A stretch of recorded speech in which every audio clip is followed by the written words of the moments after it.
오늘 은혜 받으실 말씀은 이사야서 32장 1절에서 2절 말씀입니다. 이사야 32장 1절에서 2절 말씀을 다 같이 봉독하시겠습니다. 보라, 장차 한 왕이 공의로 통치할 것이요 방백들이 정의로 다스릴 것이며 또 그 사람은 광풍을 피하는 곳, 폭우를 가리는 곳 같을 것이며 마른 땅에 냇물 같을 것이며 곤비한 땅에 건 바위 그늘 같으리니. 아멘. 보라, 장차 한 왕이 공의로 통치할 것이요 사랑하는 자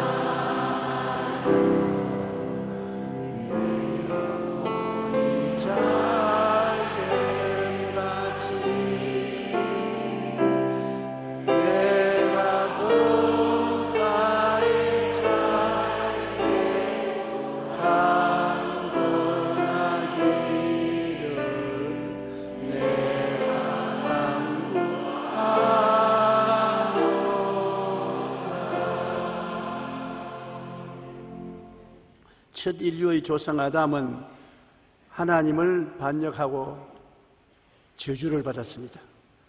그 후손들은 자자손손이 아담의 저주 안에서 살아오고 있습니다. 그런데 이제 둘째 인류의 조상 예수님은 하나님께 절대 헌신하고 충성하고 복종하고 믿음으로 그를 믿는 자마다 구원을 받게 하셨습니다. 이사야 32장 1절로 2절에 예언은 읽는 자나 듣는 자에게 감탄과 감격을 주지 않을 수 없습니다.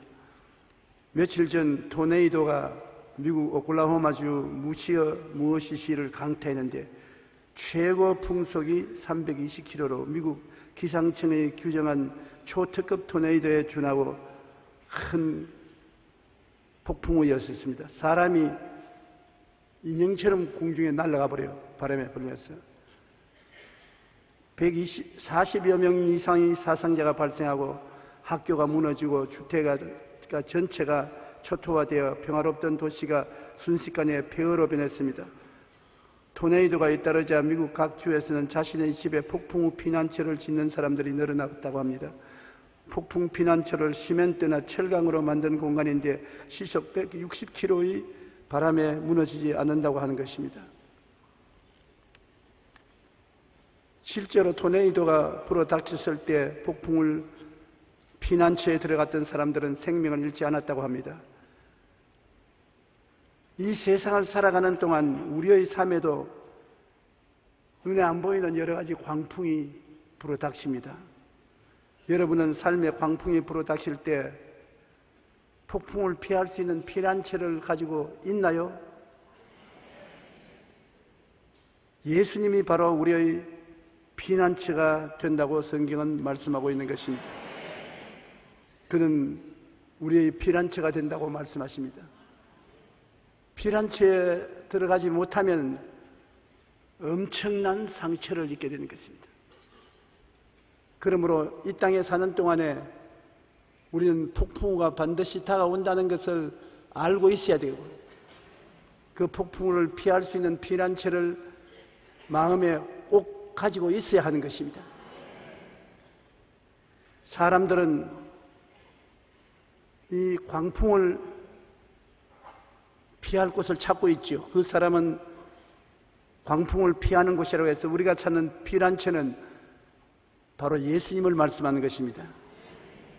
자연 속에서 불어닥치는 광풍은 울창한 수목도 모두 뿌리채 넘어뜨리고 집을 무너뜨리고 지나가는 마다 전쟁터를 방불하게 만드는 것입니다. 인간은 죄악의 광풍을 만나 한평생 절망 속에 살아가는 사람이 많습니다. 모든 사람이 죄를 범하였음에 하나님의 영광에 이르지 못한다고 말씀한 처럼 죄악이 광풍이 되어서 휘몰아치면은 개인도 가정도 사회도 국가도 휘청거립니다. 피투성이가 되는 것입니다. 성경에는 의인은 없나니 하나도 없다고 했으므로 이 광풍이 우리에게 많은 고통을 줄 것입니다.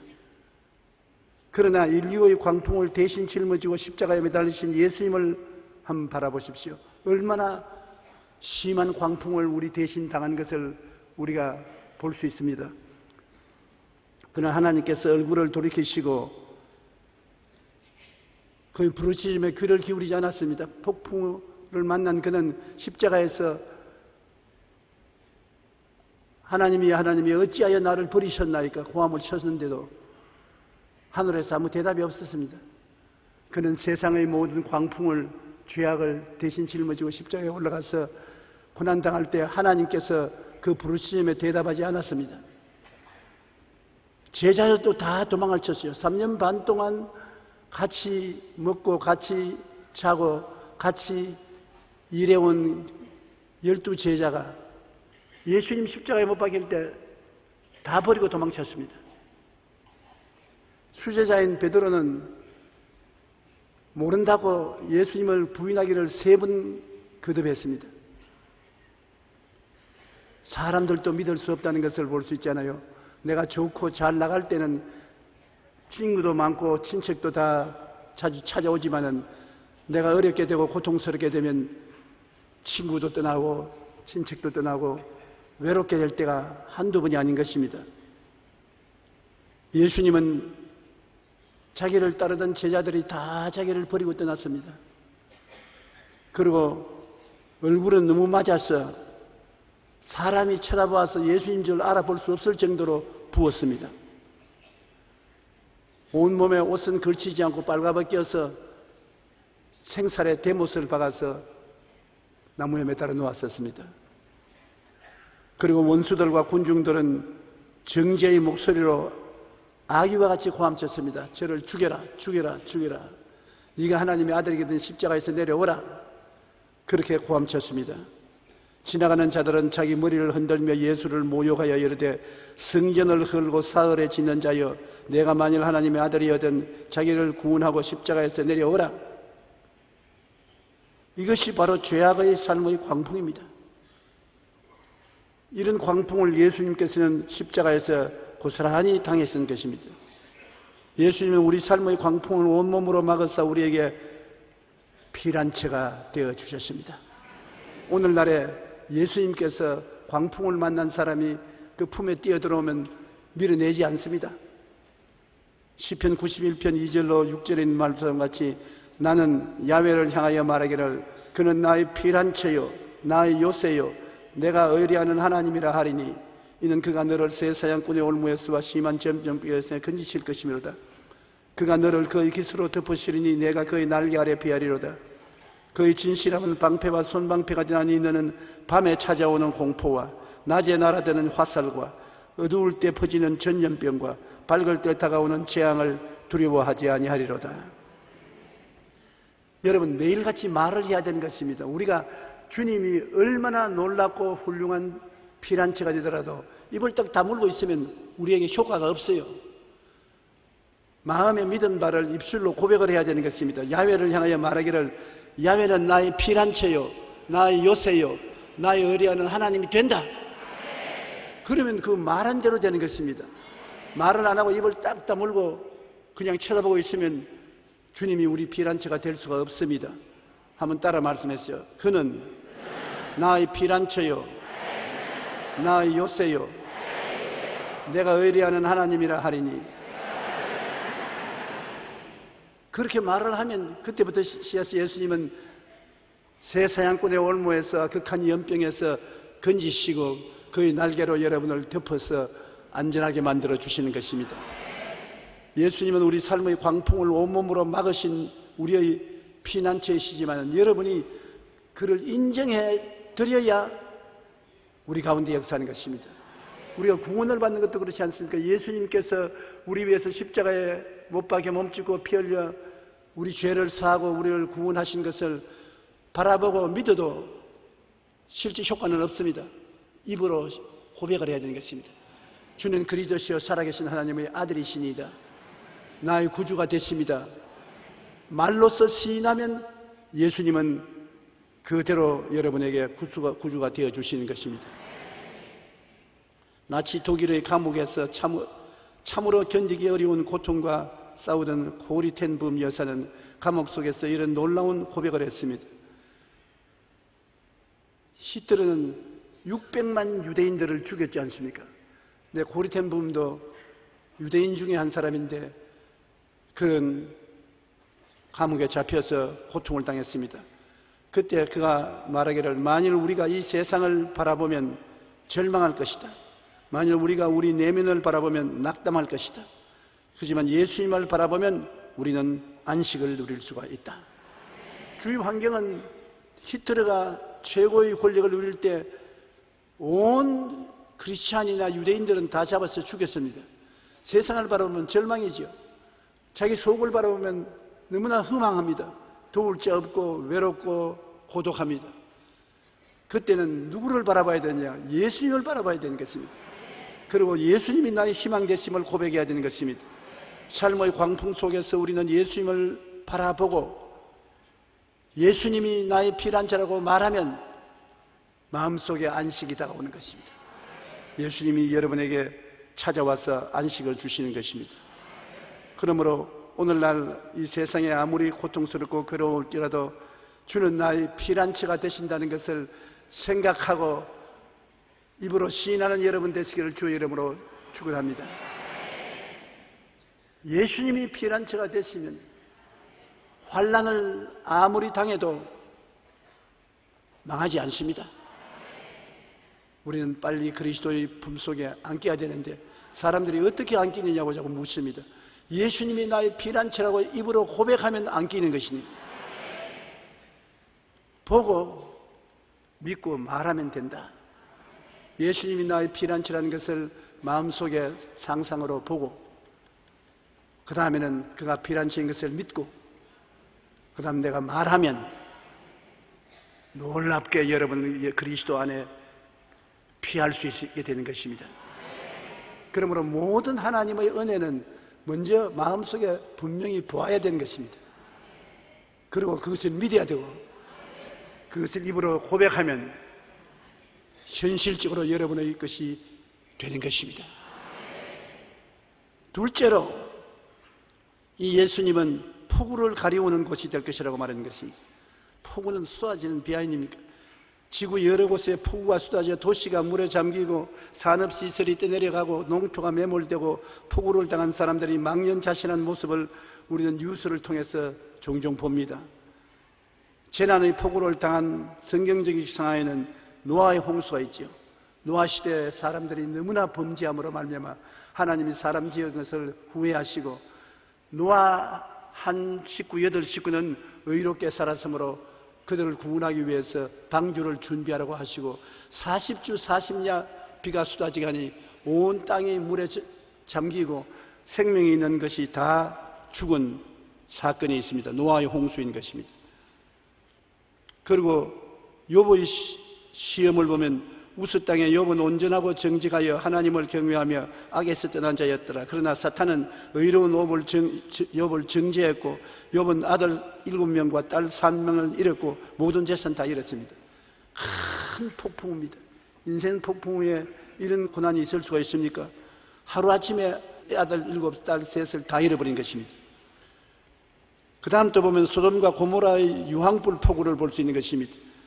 야훼께서 하늘 곧 야훼께로부터 유황과 불을 소돔과 고모라에 비같이 내리사 그 성들과 온 들과 성에 거주하는 모든 백성과 땅에 난 것을 다 엎어 멸하셨더라.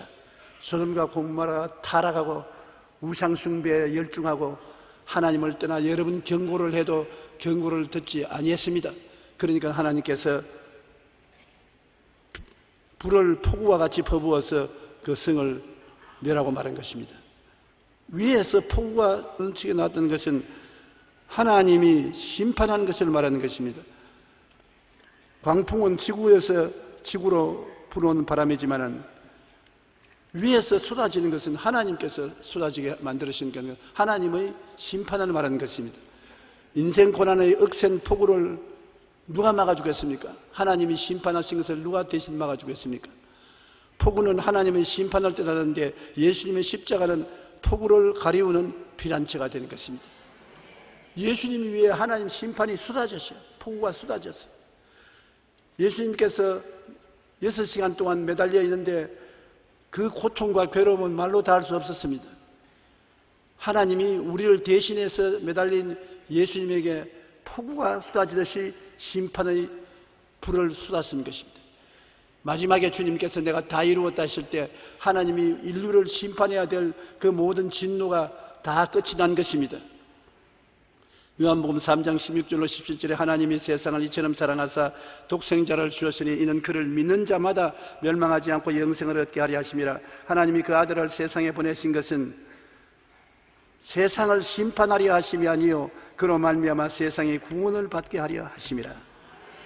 예수님이 세상에 온 것은 하나님이 얼마나 사람들을 사랑했기에 아들을 통해서 우리를 구원하기 위해서 모두 다 예수님을 심판하고 마는 것입니다. 그 아들이 전부 하나님의 진노를 맡아서 심판을 받고 우리는 예수를 통해서 심판에서 노연하고 구원을 받도록 그렇게 만들어 주신 것입니다. 예수님이 우리 대신해서 고난받았기 때문에 오늘날 우리는 예수님께 나가면 꼭 두 가지가 있습니다. 해방과 자유. 예수님은 우리의 해방과 자유를 위해서 이 땅에 오셨고 해방과 자유를 주기 위해서 십자가에 못 박혀서 고난당하신 것입니다. 그러므로 예수님이 계신 곳에는 해방과 자유가 있습니다. 예수님은 우리를 구원하기 위한 해방자요 자유를 주는 자인 것입니다. 예수님은 마귀의 정사와 권세가 다 허무너지고 많은 우리를 해방시키는 것입니다. 마귀에게 잡힌 사슬에서 해방을 주시고 그 다음에는 자유를 주신 것입니다. 용서의 자유, 거룩함의 자유, 치료의 자유, 축복의 자유, 영생복락의 자유를 주시는 것입니다. 예수 그리스도의 이름을 부르는데 해방이 없고 자유가 없으면 아무것도 아닌 것입니다. 오늘 우리 예수 이름을 부르고 이 자리에 모였기 때문에 여러분은 마귀가 갖다 준 묶음에서 해방을 얻습니다. 무엇에서 여러분 묶음을 받고 있는 것입니까? 죄에서, 저주에서, 가난에서, 낭패와 실망에서, 미움과 고통에서 반드시 해방되어야 되는 것입니다. 예수님은 그걸 해방시키기 위해서 오셨기 때문에, 그리고 자유를 가져야 되는 것입니다. 영혼이 잘됨같이 범사에 잘되며 강건한 축복을 받아 자유를 갖고 살아야 되는 것입니다. 그렇지 않고 속박되어 있으면 하나님의 뜻이 아닌 것입니다. 예수님이 종교가 아니고 철학이 아니고 학문이 아닌 것은 우리 삶 속에 들어와서 삶을 해방시키고 자유롭게 하기 위해서 오신 것입니다. 그러므로 우리는 가만히 설교를 듣고 있는 것 같지만 주님은 이 시간에 여러분을 살피고 여러분에게 은혜를 주시려고 기다리고 계신 것입니다. 세 번째, 예수님은 마른 땅의 냇물 같은 이라고 말하셨습니다. 물이 없는 마른 땅에는 생명이 존재하지 않습니다. 가뭄이 다가와서 논이 바짝 마르고 밭이 바짝 마를 때 그 농부들의 가슴이 타는 것 듯한 상황이 되는 것을 우리는 어릴 때 종종 보았었습니다. 그때는 수리시설이 잘 안 되어서 가뭄을 많이 타고 홍수도 많이 타요. 자연의 회방을 많이 당했었습니다. 제일 무서운 것이 가뭄입니다. 한참 비가 와야 될 곳에 비가 안 와서 땅이 쩍쩍 갈라지고 식물이 다 타지고 갈 때 농부들이 시냇물을 담아서 짊어지고 와서 아무리 부어도 소용이 없어요. 마른 땅에 냇물이 흐르면 그 땅은 비옥한 토지가 되고 마는 것입니다. 그러나 아무런 옥토라도 물이 없으면 사막이 되는 것입니다. 우리의 가슴이 메마른 땅과 같이 되고 생명이 없어지면 사는 것이 기가 막히게 고통스럽습니다. 우리의 마음에 샘물 같은 하나님의 사랑이 넘쳐 흘러가면 얼마나 행복하겠습니까? 그런 것이 없으면 아무 소용이 없어요. 왜 우리 교회에 와서 예배드리고 하나님을 찬양드립니까? 내 속에 그리스도의 생명이 들어와서 샘물이 솟아오르고 강물이 흘러나가서 내 생활뿐 아니라 내 주위에 있는 사람들이 생명수를 받아 변화받게 되게 하기 위해서 우리가 예배드리고 있는 것입니다. 누구든지 목마른 자는 내게로 와서 마셔라. 너희 뱃속에서 생수의 강이 흘러나리라. 여러분의 뱃속에서 생수의 강이 흘러내린다. 믿음, 소망, 사랑, 의, 평강, 희락 이런 것이 흘러나오는 것입니다. 이것을 여러분 입으로 시인해 보십시오. 내 속에 생수의 강이 들어와서 흘러나간다. 말을 해야 됩니다. 내 속으로 나를 볼 때 내 속에 주님이 생수의 강을 만들어 주시고 강이 흘러나가는 것을 상상해 보고 믿고, 그리고 내 속에서 생수의 강이 흘러내립니다.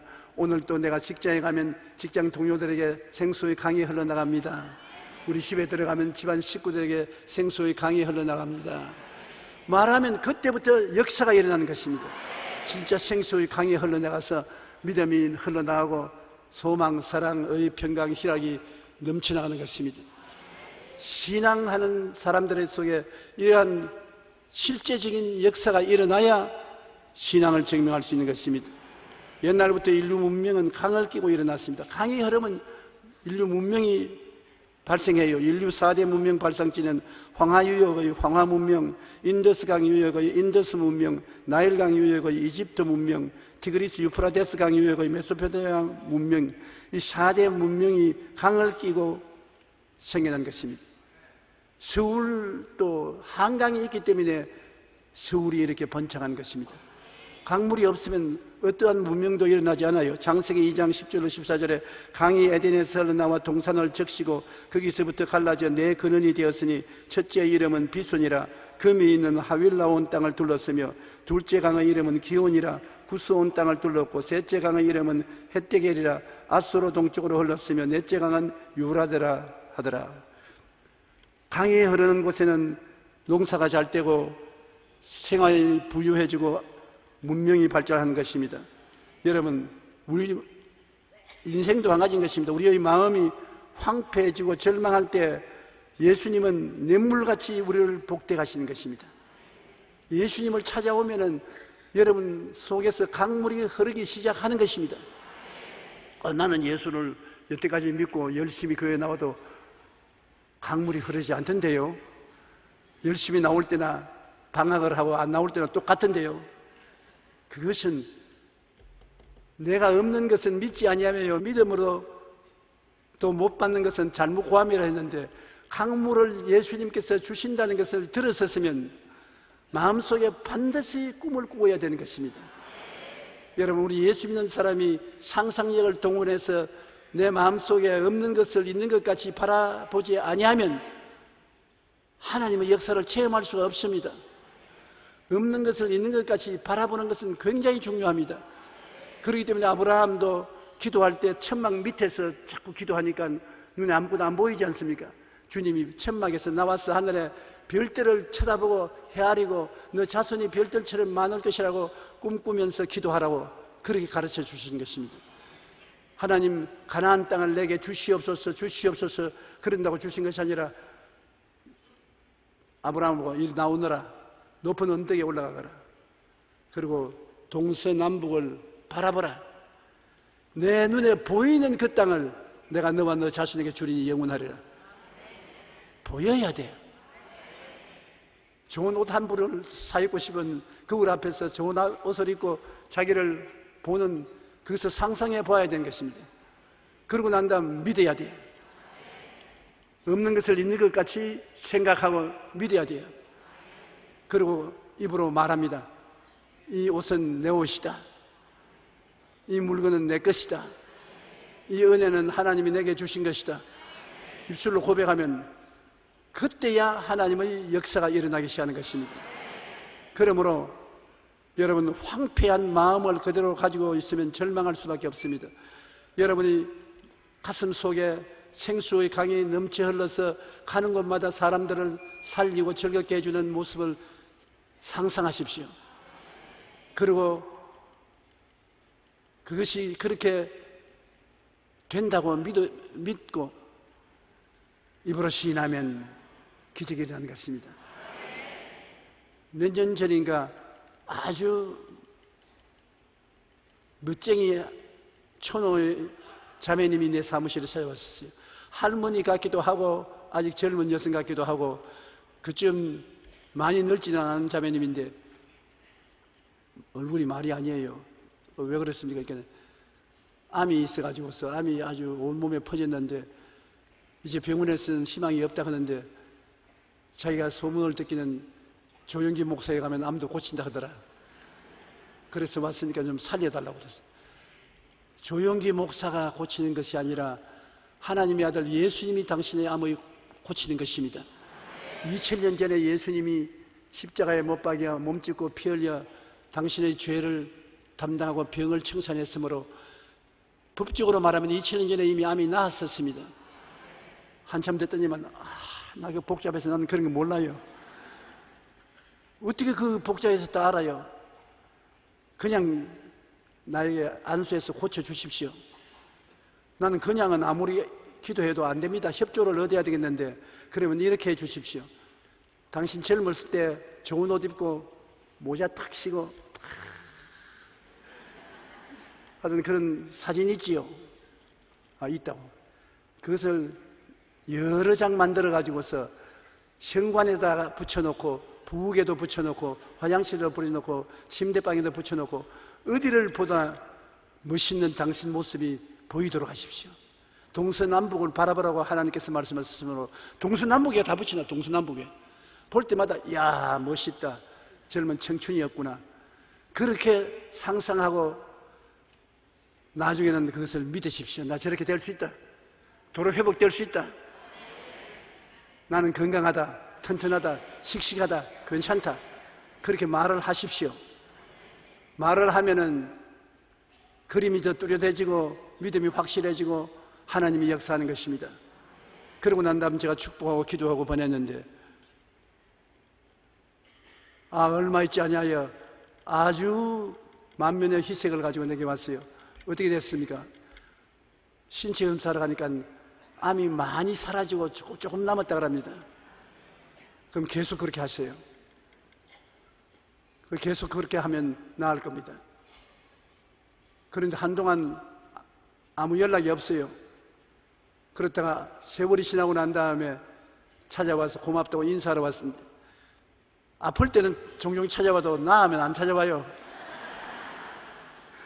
그래서 바라봄의 법칙에 대한 소중함을 제가 다시 한번 하나님 앞에 깨달았는데, 우리들의 마음이 황폐해지고 절망할 때 예수님은 냇물같이 우리를 복되게 하심으로 예수를 마음속에 모시고 여러분 냇물이 가슴속에 흘러 넘치는 것을 상상하고 믿고 고백하십시오. 그러면 실제로 냇물이 넘쳐나게 되는 것입니다. 이사야 58장 10절로 11절 보면 줄인 자에게 내 심정이 동하며 괴로워하는 자의 심정을 만족해 하면 내 빛이 흑암 중에서 떠올라 내 어두움이 낮과 같이 될 것이며 야훼가 너를 항상 인도하여 메마른 곳에도 내 영혼을 만족해 하며 내 뼈를 견고케 하리니 너는 물된 동산 같겠고 물이 끊어지지 아니하는 샘 같을 것이라. 물된 동산 같. 여러분 마음이 물된 동산같이 하나님의 은총이 넘쳐나면 여러분의 삶이 행복하지 않을 수 없는 것입니다. 강이 흐르면 문명이 발달되는 것처럼 여러분 생수가 흐르나면 여러분의 생활이 행복과 평안과 기쁨으로 넘쳐나게 되는 것입니다. 마음이 중심이 잡혀야지, 마음이 중심이 잡히지 않고 공허하면 참 불행합니다. 마음이 텅 비어 있어 중심이 잡히지 못하고 늘 불행하고 슬프고 부정적인 바람이 불어오면 누가 감당합니까? 돈이나 지위나 명예나 권세가 그 마음을 만족하게 할 수 없는 것입니다. 마음 중심이 꽉 잡히고 여러분께서 여러분 마음을 다스리고 환경을 다스리는 키를 가지고 있으면 비로소 행복할 수 있는 것입니다. 여러분 마음 중심은 예수 그리스도 십자가에다가 잡아야 되는 것입니다. 다른 데 중심을 잡았으면 다 흔들리고 말아요. 십자가에 달려있으니 예수님은 하늘이 변하고 땅이 변해도 변하지 않습니다. 흔들리지 않습니다. 예수 그리스도 십자가가 내 삶의 중심이 되어야 되는 것입니다. 그러고 난 다음에 여러분 환경을 다스리는 것은 여러분이 다스리는 것입니다. 따라 말씀해서 바라보고 믿고 말하면 다스려진다. 그래서 여러분 예수님을 중심으로 서서 마음을 다스리면 평안과 기쁨과 행복을 유지할 수가 있는 것입니다. 제가 50년을 목회하면서 수많은 성도들을 세계적으로 돌봐드렸는데 가장 안타까운 것은 교회를 나오면서도 하나님의 약속의 말씀을 누리지 못한다는 것입니다. 구경은 하고 입맛은 다시는데 누리지 못합니다. 왜 누리지 못하느냐? 방법을 몰라서 그런 것입니다. 언제나 없는 것을 있는 것 같이 바라볼 수 있어야 되는 것입니다. 적은 것이나 큰 것이나 바라봄의 법칙이란 참 놀라운 것입니다. 그리고 그 바라보면 믿게 돼요. 아무 목적이 없으면 믿음이 안 생기는 것입니다. 바라보게 되면 믿음이 생기고, 믿음이 생기면 그 다음에는 믿음대로 될지어다 입술로 고백하게 되고, 입술의 고백을 계속 하십시오. 한두 번 하고 뒤로 물러가면 안 되는 것입니다. 계속 입술의 고백을 하면 그 말이 나가서 성령의 손에 잡혀서 사용되게 되고 기적이 일어나게 되는 것입니다. 어제도 외국에서 목회자 한 사람이 저를 찾아와서, 그는 저희 책을 많이 읽으면서 은혜를 많이 받았는데 자기도 똑같은 은사를 받고 싶은데 어떻게 하면 되겠냐고. 자기도 내 책을 읽고 성경을 보니까 땅이 공허하고 혼돈하며 흑암이 깊은 모였는데 하나님의 신은 수년에 운행하시더라. 하나님이 빛이 있으라니 빛이 있고, 이런 일이 성경에는 기록되어 있어도 실제로 우리에게 일어날 수 있습니까? 그래서 내가 당신 가슴이 공허하고 혼돈하며 흑암이 깊은 무에 있을 때가 있지요. 글쎄요, 아직까지 살면서 마누라하고 한 번도 안 싸웠어요? 싸울 때도 있죠. 그러면 마음이 괴롭죠. 괴롭죠. 그 어떻게 괴로운 것을 편안하게 합니까? 안 편해지던데요. 기도를 해도 안 되던데요. 그런 것이 실제로 적은 것이라도 생활에 이루어져야 당신의 신앙이 자라고 기쁨이 자라는 것입니다. 공허하고 혼돈하며 흑암의 깊은 무에 있을 때 성령이 운행을 하고 계셔도 아무 일도 안 일어났었습니다. 하나님이 새로운 세계를 만들기 위해서 꿈꾸시고 믿으시고 입술로 말하심에 성령이 역사하셨습니다. 여러분 생애 속에 성령이 운행하고 계십니다. 성령이 결코 여러분 떠나지 아니하고 주님 오시는 그날까지 여러분과 함께 계신 것입니다. 지금 성령이 운행하고 계세요. 성령은 푸뉴마토스, 공기, 바람과 같은 단어인 것입니다.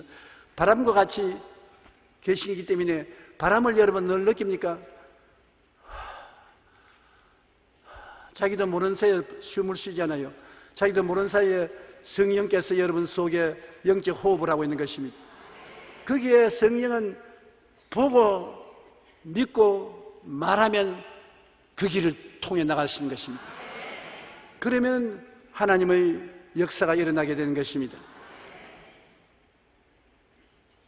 여러분이 이렇게 다른 사람을 가르쳐 주라는 것입니다. 여기에 내 심정이 동하며 괴로워하는 자의 심정을 만족해 하라는 것입니다. 여러분 많은 주위에 있는 사람들에게 가르쳐 주라는 것입니다. 가르쳐 주면 그 공로로 하나님께서 여러분에게 더 많은 축복을 주시겠다고 말씀하고 계시는 것입니다. 주님의 대속의 은혜는 생명강과 같은 것입니다. 주님이 십자가에서 여러분을 위해서 대속한 것을 마음속에 늘 바라보십시오. 십자가를 통해서 죄가 용서 안 받았죠. 죄를 다 대속해 주셨죠. 허물을 다 대속해 주셨죠. 그 다음에 질병과 연약을 다 대신 맡아주셨죠. 그 다음 저주와 가난도 예수님이 다 맡아주셨죠. 그 다음 죽음과 멸망도 예수님이 맡아주셨죠. 그 대속의 은총을 가만히 생각하면 여러분에게 하나님이 허락하신 은혜가 보통 많은 것이 아닙니다. 반드시 대속의 은총을 바라보고 내 영혼이 잘됨같이 범사에 잘되며 강건하게 만들어주신 예수님을 감탄하고 감사하고 찬송해야 될 것입니다. 기독교 신앙이란 십자가 중심의 신앙이 되어야 되는 것입니다. 십자가에서 오중복음을 주님께서 우리에게 주신 것을 반드시 기억하고 그것을 자꾸 생각해 봐야 되는 것입니다. 나는 용서받은 의인이 되었다. 나는 거룩하고 성령 충만하게 되었다. 나는 치료받고 건강하게 되었다. 나는 아브라함의 축복과 형통을 받게 되었다. 나는 부활 영생 천국인이 되었다. 이것을 노래처럼 늘 말씀을 하십시오. 그것을 바라보고 믿고 입술로 그것을 시인하면 영혼이 잘됨 같이 범사의 잘됨에 강건한 역사가 여러분 생활 속에 늘 넘쳐나게 되는 것입니다. 요한복음 4장 14절에 보면 내가 주는 물을 마시는 자는 영원히 목마르지 아니하리니 내가 주는 물은 그 속에서 영생하도록 솟아나는 샘물이 되리라. 한 번 주님께서 생수의 강을 흐르게 하시면 영원토록 흐른다는 것입니다. 그러므로 낙심하지 말고 주님의 물을 마시고 하나님께 감사하며 영원히 솟아나는 샘물을 이웃과 나누기를 바랍니다. 요한복음 7장 37절로 38절에 예수께서 서서 외쳐 이르시되 누구든지 남녀노유 빈부귀천 누구든지 목마르거든 내게로 와서 마셔라. 나를 믿는 자는 성경의 이름같이 그 배에서 생수의 강이 흘러내리라. 여러분 가만히 기도하고 신앙생활을 해볼 때 기쁨도 머릿속에서 기쁘다고 생각하는 것은 잠시 있다가 지나가 버리고 마는 것입니다. 가슴의 기쁨은 좀 울렁울렁 하다가 말아요. 계속되는 기쁨은 뱃속에서 기쁨이 넘쳐나와야 되는 것입니다. 뱃속에서 기쁨이 넘쳐나오고 평안도 머릿속에 생각하는 상상적 평안이 있고 가슴을 뜨겁게 하는 평안이 있지만 오래 안 갑니다. 그러나 뱃속에서 평안이 넘쳐나면 이는 오래 가는 것입니다. 여러분 휘어지 않는 것입니다. 믿음, 소망, 사랑이 뱃속에서 넘쳐나게 되는 것인데 왜 그러냐? 성령께서 여러분 뱃속에서 역사하고 계시기 때문인 것입니다. 성령께서 여러분에게 와 계셔도 뱃속에서 생수의 강을 넘치게 하는 성령님을 알고 성령님과 함께 역사하면 놀라운 기적이 일어나게 되는 것입니다. 그리고 성경은 말하기를 네 번째 곤비한 땅에 큰 바위 그늘 같은 예수님이라는 것입니다. 광풍을 피하는 곳이 되고 폭우를 가리우는 것이 되고 마른 땅에 냇물 같은 분이 되고 곤비한 땅에 바위 그늘같이 된다. 이건 예수님이 실제로 그런 분이라는 것을 우리에게 말씀해 주는 것입니다. 학문이 아니고 종교의식이 아니고 실제로 우리 생활 속에 그런 역사를 일으키겠다는 것입니다. 폭우를 광풍을 피하는 자가 실제로 되고 실제로 폭우를 가려 주시고 실제로 마른 땅에 냇물이 되시고 그 다음에는 곤비한 땅에 바위 그늘이 되시는 것입니다. 거센 사막 바람에 불어 닥치고 강한 햇빛이 내리 쬐는 황무지에 길을 잃은 나그네를 생각해 보십시오. 기가 막히지 않습니까? 그대로 방황하면 목말라 죽게 되는 것입니다. 그런데 사막 바람에 햇빛을 가려주는 큰 바위는 삶의 은혜인 것입니다. 광막한 광야에 나무는 한 그루도 없습니다. 풀도 없습니다. 그게 건너가다가 길을 잃어버리고 목마르고 지쳐버리면 그대로 죽습니다. 그런데 거기에 오래 피할 곳은 큰 바위입니다. 바위 그늘 밑에 들어가면 햇빛이 사라지고 시원한 저녁이 올 때까지 피할 수가 있는 것입니다. 사람은 수많은 사람들과 함께 살면서 지극히 고독하고 소외된 심정으로 마음이 곤비한 사람이 많습니다. 사람들이 많다고 해서 언제나 외롭지 않은 것은 아닌 것입니다. 사람들은 대개 다 어느 한 부분에서 굉장히 외로워요. 아침에 남편도 있고 아내도 있고 자식들도 있는데 외롭냐? 외롭습니다. 사람들은 한평생을 같이 살아도 완전히 속을 이해할 수 없습니다. 남편도 아내의 심정을 이해하지 못해요. 아내도 남편의 심정을 이해하지 못해요. 부모도 자식의 또 부모의 심정을 이해하지 못해요. 그래서 마음에 굉장히 외로울 때가 있는 것입니다. 이 외로움은 다른 것으로 피할 수가 없어요. 바위 되시는 예수님 밑으로 기도하고 들어가야 이 외로움에서 벗어날 수 있는 것입니다. 삶이 지치고 고달파 살아갈 의욕이 사라질 때 그때 예수님은 큰 바위 그늘이 되어 주셔서 생명을 솟생케 해 주시는 것입니다. 이 세상에 살면서 삶이 지치고 고달프고 살아갈 의욕이 사라질 때가 가끔 있습니다. 그때 예수님이 여러분 뱃속에 들어오셔서 여러분 속에 넘치는 성령의 생수가 되어주시면 얼마나 좋습니까? 여러분의 상상력을 동원해서 예수님께서 여러분에게 큰 바위가 된 것을 생각해 보십시오. 온 천지에 바람이 불고 해가 비치는데 그 바위가 여러분을 가리어 주는 것을 상상해 보고 예수님이 그 바위인 것을 믿고 예수님이 난 바위가 되십니다. 예수님 당신 품에 나는 피란치를 가집니다. 당신은 나의 바위입니다. 얼마 말 안 하면 시원하고 상쾌함이 여러분 마음속에 채워지는 것입니다. 시편 36편 7절로 9절에 하나님이여 주의 인자하심이 어찌 그리 보배로우신지요 사람들이 주의 날개 그늘 아래 피하리이다. 그들이 주의 집에 있는 살찐 것으로 풍족할 것이라. 주께서 주의 복락의 강물을 마시게 하시리이다. 진실로 생명의 원천이 주께 있사오니 주의 빛 안에 우리가 빛을 보리이다. 생명의 원천이 주께 있고 빛이 예수님께 있고 풍요함이 예수님께 있는 것입니다. 우리가 예수 한 분 잘 모시면 예수님께서 우리의 피란처가 되시고 요새가 되시고 의지하는 하나님이 되시고 건져주시고 축복해 주시고 도와주시고 그리스도 안에 모든 것이 다 있습니다. 예수님이 여러분 24시간 구주가 되신다는 것을 마음속에 항상 상상하십시오. 여러분은 외롭게 혼자 있다고 생각하면 안 되는 것입니다. 예수님은 여러분을 외롭게 혼자 둔 적이 없습니다. 항상 여러분과 같이 계십니다. 그리고 예수 그리스도는 어제나 오늘이나 영원토록 동일하십니다. 옛날에 역사하던 예수님은 오늘날도 그대로 역사하셔 계시는 것입니다. 예수님은 우리에게 해방과 자유를 주시기 위해서 와 계시기 때문에 해방과 자유를 요구하면 주님께서 허락하여 주시는 것입니다. 이사야 40장 31절에 오직 야훼를 앙망하는 자는 새 힘을 얻으리니 독수리가 날개치며 올라감 같을 것이요 다른 바퀴라 해도 곤비치 아니하고 걸어가도 피곤치 아니하리로다. 이 성경 말씀이 보면 마음에 굉장히 감동을 주지 않습니까? 저도 옛날에 신학교 졸업하고 젊은 전도사 시절에 이 말씀을 전도하면서도 내 속으로 그림의 떡이지 뭐 체험할 수 있냐. 저도 아주 좋은 말씀인 줄 알면서도 내게 그림의 떡이에요. 그러나 세월을 흘러가면서 하나님이 아브라함, 이삭, 야곱과 사랑하는 자녀들에게 하나님의 말씀을 실제 누릴 수 있게 먹고 입고 마실 수 있는 복음으로 소유할 수 있도록 도와주는 것을 보고 깨달았습니다. 그것이 긍정적이고 적극적이고 창조적이고 생산적인 마음의 자세를 가지는 것이 십자가를 통해서 긍정적인 자세를 마음에 확고히 가져야 되는 것입니다. 그러고 난 다음 두드러진 것이 상상하는 것, 꿈꾸는 것입니다.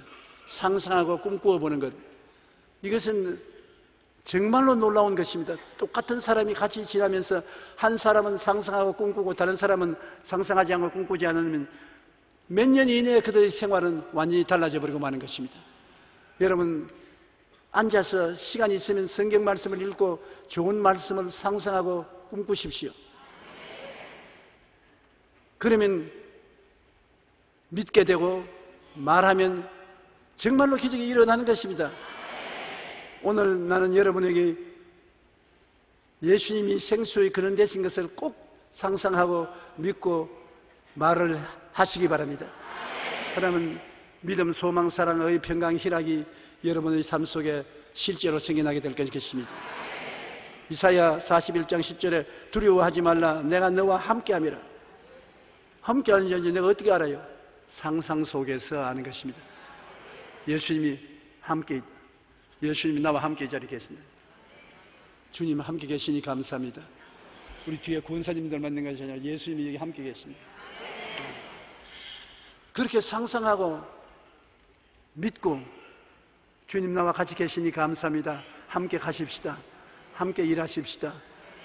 그러면 희한한 일이 일어난다고 주님이 역사하기 시작하기 때문에 그렇습니다. 놀라지 말라 나는 내 하나님이 됨이라. 내가 너를 굳세게 하리라. 참으로 너를 도와주리라. 참으로 나의 의로운 오른손으로 너를 붙들리라. 하나님이 우리를 사랑하는 사랑은 열렬합니다. 우리를 도와주고 싶은 마음이 뜨겁습니다. 근데 우리가 하나님을 잘 이해를 못해요. 그래서 하나님과 손을 잡지를 못하는 것이 큰 우리의 잘못인 것입니다. 두려워하지 말라. 내가 너와 함께한다. 놀라지 말라. 나는 내 하나님이 된다. 얼마나 긍정적입니까? 함께하고 나는 너희 하나님이 되고 내가 너를 굳세게 만들어주고 도와주고 붙들어 줄 테니 나를 앙망하라. 어떻게 앙망할까요? 내가 같이 있다는 것을 꿈꾸고 바라보고 믿고 같이 있다고 말을 하라. 주님이 나와 함께 계십니다. 나의 주가 되십니다. 주님께서 나에게 은혜를 주십니다. 믿습니다. 그렇게 하면 주님이 그렇게 해 주시겠다는 것입니다. 광풍이 안 닥칠 사람 아무도 없어요.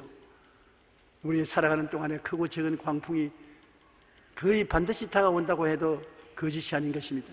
그러나 광풍을 피할 곳은 예수님이 되시고, 예수님 안에 어떻게 피하는지 그 방법은 여러분이 오늘 배워서 알게 되고, 그러므로 저는 광풍을 피하는 것, 그다음 폭우를 가리우는 것, 하나님이 우리 잘못을 참다가 못해서 심판하실 때, 심판의 폭우가 쏟아질 때 예수님이 우리 대신하여 폭우를 가리워 주시고, 마른 땅 같은 인생을 살 때 메마르고 슬프고 고통스러울 때 시냇물같이, 마른 땅에 시냇물 같은 것도 예수님이 그렇게 되시고, 그 다음에 곤비한 땅에 피곤하고 지치고 곤비하여 쓰러질 때 예수님은 큰 바위 그늘이 되어서 우리를 덮어주신다.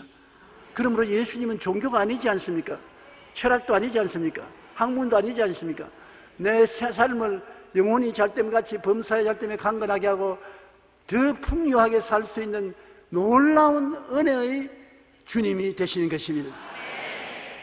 그러므로 이 예수님을 여러분 성경 말씀대로 상상하고, 그가 나의 피난처가 되시고 요새가 되시고 의리하는 하나님 되시고 나에게 만세반석이 되시고 냇물이 되시고 기쁨이 되신 예수님을 마음속에 상상을 늘 하고, 그리고 믿고 찬송하고 주님을 입술로 시인하면 여러분의 삶은 오늘 이 시간보다도 넘치게 변화가 다가오는 기적이 일어나게 될 것입니다. 광풍이 불어닥칩니다. 죄악의 광풍이 옵니다. 마귀가 사악한 광풍으로 욥의 삶을 파멸시킨 듯이 여러분의 삶을 파멸시키려고 다가옵니다. 거기에다가 하나님의 심판이 폭우처럼 쏟아집니다. 홍수의 난리가 납니다. 마른 땅에 냇물이 흘러 옥토 같은 내 마음이 황무지가 됩니다. 세상에 곤비하여 비틀거리며 쓰러집니다. 햇빛과 사막을 막아줄 자가 있겠습니까? 나는 어디에 가야 되는 것입니까? 우리에게 이런 고난에 건져주시는 예수님을 구주로 모시고 사는 것이 얼마나 축복되는 것입니까? 그리고 그 건지시는 그리스도를 이웃에 전도하면 여러분이 전도자가 되는 것입니다. 사람 숫자 채우려고 전도하는 것은 아닙니다. 생명을 얻되 넘치게 얻게 하려고 전도하는 것입니다. 살게 만들어주기 위해서 전도하는 것이죠. 여러분이 노력해서 한두 사람 건져내고 그들에게 희망과 꿈을 심어주면 얼마나 보람차게 인생을 살아가는지 몰라요. 예수님을 믿으면 성령이 오셔서 반드시 여러분에게 꿈과 환상을 주시고 예수님은 자유와 해방을 주시는 것입니다. 특별히 은사받은 것이 그런 게 아닙니다. 예수를 믿으면 그 예수가 우리 속에 들어와서 자유와 해방이 되는 것입니다. 병에서 자유와 해방, 가난에서 자유와 해방, 고통에서 자유와 해방 반드시 주십니다. 그것을 여러분이 이웃하고 나누고 가르쳐 주어 자유와 해방을 얻은 모습을 상상하고 꿈꾸고 믿고 같이 말하고 기도하고 찬미하면 하나님의 역사가 일어나서 변화를 받죠. 그 사람이 변화받으면 여러분이 더 축복을 받고 더 전도하게 되고, 그래서 전도라는 것은 이론으로 하는 것이 아니라 실제 생활의 변화를 가지고 전도를 하는 것입니다. 그러면 여러분 한 사람 한 사람이 온 동리를 바꾸고 도시를 바꾸고 세계를 바꾸는 역사를 이행할 수가 있는 것입니다. 오늘 주님께서 이 자리에 계셔서 여러분에게 큰 은혜가 되기를 기다리고 있는 것입니다. 주님께서 여러분에게 뭐라고 말씀하시겠습니까? 이 시간에 나를 주로 인정하라. 내가 너를 돕는다는 것을 시인하라. 내가 너를 위해서 일해주마. 예수님은 놀러 오지 않았었습니다. 여러분과 나를 건지기 위해서 오신 것입니다. 그러므로 한시도 쉬지 않고 여러분과 나를 건져주시기를 원하시는 것입니다. 죄에서 건져주시고 허물에서 건져주시고 질병에서 건져주시고 저주와 가난에서 건져주시고 사망과 음부에서 건져주시고, 실제로 이 일이 이루어지는 건 여러분이 꿈꾸고 믿고 입술로 고백하면 주님이 손을 잡고서 역사하게 하는 것입니다. 그래서 여러분은 건짐을 받고 축복을 받고 성의의 삶을 사는 것입니다. 그리스도께서 우리로 자유케 하려고 자유를 주신 즉 믿음의 구석에 서서 다시는 종의 멍에를 매지 마라. 다시는 종의 멍에를 매지 말고 하나님의 은혜를 잔뜩 입고서 살게 되시기를 바랍니다.